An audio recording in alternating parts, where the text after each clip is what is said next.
नमस्ते, माझ्या युट्यूब चॅनलमध्ये मी तुमच्या सगळ्यांचं स्वागत करते। आज मी बनवते बघा रोज शरबत। त्याच्यासाठी इथे मी दूध बघा गरम करून घेतलंय। आता इथे मी साखर टाकते, 2 चम्मचच घेतली साखर मी। तुम्हाला जितकं गोड लागेल तसं साखर घ्या। आणि आता दुधामध्ये असं मिक्स करून घेते साखर मी। आणि दूध आता आपलं नॉर्मल थंड झालं का मला फ्रीज मध्ये ठेवून थंडगार करून घेणार आहे, त्यावर साखर पण निघून जाईल। इथे बघा स्ट्रॉबेरी जेलीची पावडर घेतली मी आणि याच्यामध्ये साखर पण मिक्स आहे बघा। आता आपण जेली बनवायला घेऊ। इथे बघा पाणी गरम करायला ठेवलं टोपामध्ये मी। आता हे सगळं आपल्याला मिक्स करून घ्यायचं असं, म्हणजे जेली याच्यात चांगलं आपली जेलीची पावडर मिक्स झाली पाहिजे। चांगलं असं मिक्स करून घेते। आता काढून घेते मी। इथे बघा जेली मी परातीत असं ओतून घेतलीये, अशी पसरत परत घ्यायची म्हणजे मस्त जेली आपली सेट होते। आता हिला चांगलं सेट होऊ देऊ, साईडला ठेवून देऊ। आता इथे बघा मी थोडासा साबुदाणा घेतलाय। आता इथं पाणी उकळायला ठेवलंय। साबुदाणा पण आपल्याला चांगला असा मऊ करून घ्यायचा आहे, मस्त याच्यामध्ये उकळून घ्यायचा आहे बघा। इथं 10-12 मिनिटं मी साबुदाणा असा शिजवून घेतलाय बघा। आता त्याला काढून घेते हे बघा। आता इथे मी काढून घेते चाळणीमध्ये।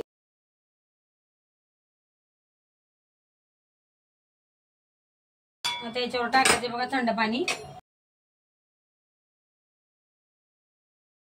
हे बघा किती मस्त झाला आपला साबुदाणा एकदम।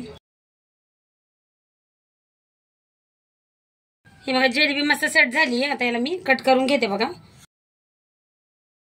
एकदम असं बारीक बारीक पीस।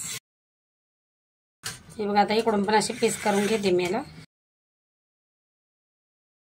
हे बघा असे बारीक बारीक पीस करून घेतलेत मी। हे बघा इथे दूध पण असं मस्त थंडगार करून घेतलंय मी। आता याच्यामध्ये साबुदाणा टाकूया।